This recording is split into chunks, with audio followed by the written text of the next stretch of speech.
오늘은 베드로전서 4장 7절부터 11절까지의 말씀을 살펴보고자 합니다. 여러분들은 주님이 한 달 뒤에 오신다면 오늘부터 무엇을 해야 한다고 생각하십니까?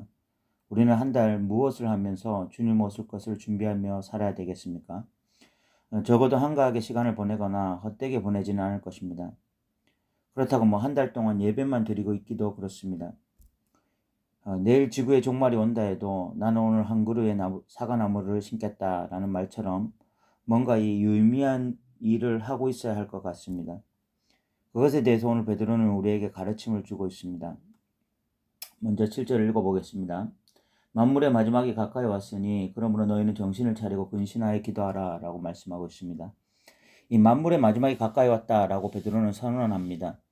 베드로는 임박한 종말론을 가질 수밖에 없었습니다. 그 당시 대부분, 아니 거의 모두가 자신들이 살아있는 동안 주님이 재림하시길 기대했고 이 베드로 역시 예외가 아니었습니다. 그런 측면에서 만물이 마지막이 가까이 왔다라고 선언하는 베드로는 분명 이 비장한 마음으로 하루하루 주님 오실 것을 준비하며 살았을 것입니다. 그런 베드로가 오늘 성경에서 주님 다시 오실 것을 준비하며 4가지를 해야 된다라고 말씀합니다. 먼저 그 권면을 하기 전에 베드로는 성도들에게 너희는 정신을 차리고 근신하여 라고 말을 합니다. 주님이 곧 오실 텐데 정신없이 세상 것에 빠져 살아가면 낭패 아니겠습니까? 그런 자들은 기름을 준비하지 못한 어리석은 다섯 처녀와 같이 않겠어요? 그래서 베드로는 성도들에게 정신 차리고 근신하라 라고 말을 합니다. 이는 늘 주님 오실 것을 준비하며 살라는 말씀입니다.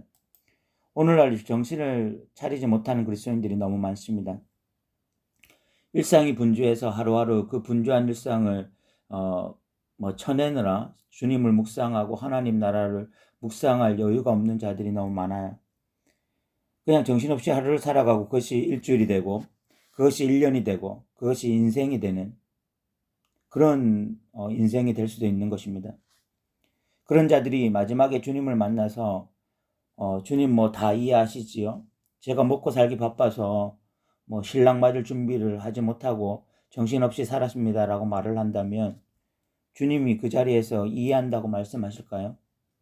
전혀 그럴 리가 만무하지요. 그래서 베드로는 주님 만날 때 낭패를 보지 말고 지금 정신을 차리라 라고 말씀하고 있는 것입니다. 그리고 난 이후 베드로는 이제 4가지를 권면하는데 첫 번째가 기도하라입니다. 주님이 다시 오실 것을 준비하는 첫 번째 덕목으로 이 기도를 말을 하고 있는 것입니다. 지금 이 에즈버리 대학교에 놀라운 부흥의 불길이 타오르고 있습니다. 제가 감히 부흥이라고 말씀드린 이유는 여기에는 어떤 주체자도 없고 화려한 섹션도 없고 어떤 인간의 불순한 의도도 없는데 강력한 성령의 인도나 임재나 회개의 역사가 나타나고 있기 때문입니다. 오직 하나님의 역사가 나타나고 있는 것이죠. 그런데 이 부흥은 20명에서 30명의 작은 사람들의 기도로 시작되었습니다. 그리고 그 이전에 이런 예배 드리기 전에 이미 이런 부흥을 위해서 또 기도하던 많은 기도의 용사들이 있었다는 이야기도 들었습니다.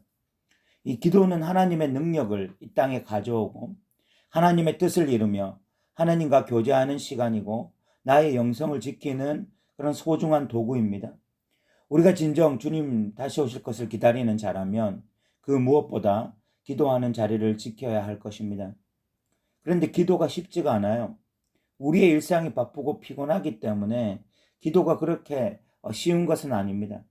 그래서 우리는 다시 정신을 차려야 되고 근신하여서 이 기도의 자리를 지켜야 하는 것입니다.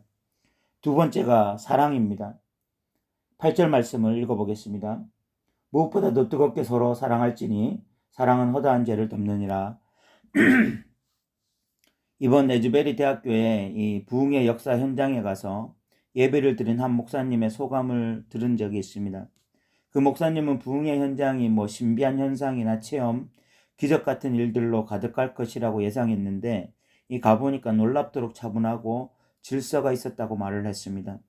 그것은 종교적 카타르시스나 신비주의가 지배하는 그런 현장이 아니라 질서의 하나님이신 성령이 지배하는 공간이었던 것입니다. 종말이 다가온다고 하면서 재산 팔고 직장 버리고 같이 모여서 미친 듯이 예배하면서 그렇게 있으면 그것이 종말을 준비하는 것이 아닙니다. 종말을 준비하는 자들은 의외로 차분하고 고요하며 이 질서를 갖추고 있어야 됩니다. 그것이 바로 서로 사랑하는 것입니다. 오늘날 교회의 가장 큰 문제 중 하나가 분쟁이죠. 성도와 성도가 분쟁하고 목사와 성도가 분쟁하고 당회와 성도들이 분쟁하기도 합니다. 그리고 교회와 교회가 분쟁하고 교파와 교파가 치열하게 분쟁하기도 해요. 만약 내일 주님이 오신다면 저렇게 치열하게 분쟁하고 있을 수 있을까요? 오늘이라도 당장 분쟁했던 사람을 찾아가 화해의 손길을 내밀면서 용서를 구하지 않겠습니까? 오늘날 교회가 이렇게 분쟁하는 데는 주님 다시 오실 것에 대한 인식이 결여된 것이 한 몫을 한 것입니다. 주님 내일로 오시는데 오늘 싸우고 있을 자는 아무도 없을 것이기 때문에 그렇습니다. 사랑하는 성도 여러분, 뜨겁게 사랑하라. 이것이 베드로가 종말을 준비하는 성도들에게 한 말입니다.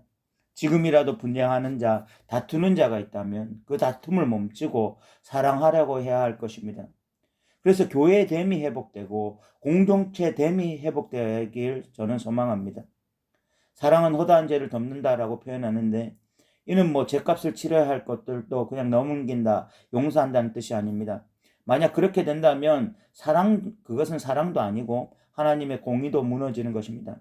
여기서 말하는 것은 진심으로 뜨겁게 사랑하게 될 때에 남의 약점이나 부족한 부분을 정죄하고 비난하기보다는 오히려 포용하고 용납한다는 그런 의미를 가지고 있는 것입니다. 세 번째 이 베드로가 권면하고 있는 것은 대접입니다. 9절 말씀에 보면 서로 대접하기를 원망 없이 하고 라고 말씀하고 있습니다. 종말을 준비하는 자들은 다른 사람들에게 열심히 대접하는 사람들이라고 오늘 성경은 말씀하고 있습니다. 굉장히 이상하지 않아요? 여러분, 이단이나 사이비들이 종말을 말하면서 준비하라고 말할 때는 교회 생활에 올인하라, 집 팔고 직장 버려서라도 하나님께 충성하라, 그런 식으로 하나님께만 집중하라는 식으로 말을 하는데, 베드로는 지금 종말을 준비하는 자는 사람을 바라보는 자, 사람에게 주목하는 자라고 말을 하고 있는 것입니다. 왜 그럴까요? 하나님 사랑은 이웃 사랑으로 표현되기 때문에 그렇습니다. 종말이 다가올수록 예배한다고 교회에 머무를 것이 아니라 세상으로 나아가 세상을 섬겨야 한다고 오늘 성경은 말씀하고 있는 것입니다. 종말이 다가올수록 우리가 더 깊숙이 들어가야 될 것은 세상이고 더 섬겨야 될 대상이 믿지 않는 자들이라고 말하고 있는 거예요. 오늘 여러분들이 예수님의 이름으로 소자 한 사람에게 냉수 한 그릇이라도 대접하는 것 결단코 그 상이 땅에 떨어지지 않을 것입니다. 마지막 네 번째가 봉사입니다. 10절 읽어보면 각각 은사를 받은 대로 하나님의 여러 가지 은혜를 맡은 선한 청지기 같이 서로 봉사하라 라고 말씀하고 있습니다. 우리는 각자 받은 은사가 있습니다. 은사가 없는 자가 없어요. 그런데 그 은사를 하나님이 왜 주셨을까요? 교회를 세우고 세상을 섬기라고 주신 것입니다. 철저하게 공동체를 섬기고 공동체의 유익을 위해서 우리에게 은사를 주신 거예요. 그래서 우리 모두는 은사를 가지고 있기 때문에 공동체 안에서 봉사하는 자가 되어야 합니다. 오늘 본문 말씀도 마찬가지인데 이 선한 청지기 같이 서로 봉사하라 라고 말씀하고 있습니다. 오늘날 교회는 서로 봉사하는 것이 굉장히 무너진 지 오래입니다. 아무리 큰 교회라도 섬기는 사람만 섬깁니다. 작은 교회도 마찬가지죠.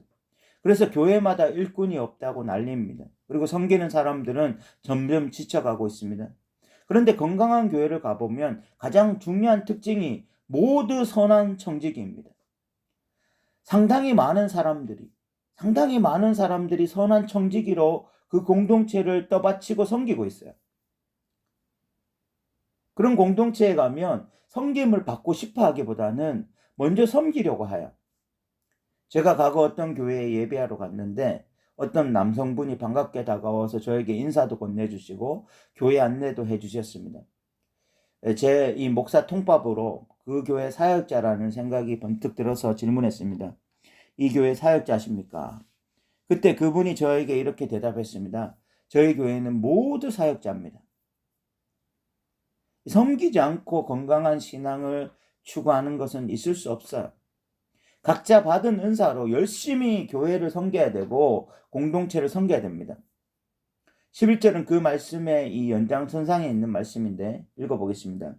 만일 누가 말하려면 하나님의 말씀을 하는 것 같이 하고 누가 봉사하려면 하나님이 공급하시는 힘으로 하는 것 같이 하라. 이는 범사의 예수 그리스도로 말미암아 하나님이 영광을 받으시게 하려 함이니 그에게 영광과 권능이 세세에 무궁토록 있느니라. 아멘이라고 말씀하고 있어요.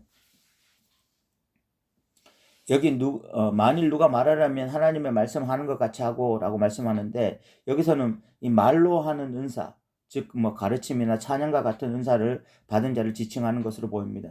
그런 자들은 하나님의 말씀을 하는 것 같이 신중하게 두렵고 떨림으로 하라고 말씀하고 있습니다.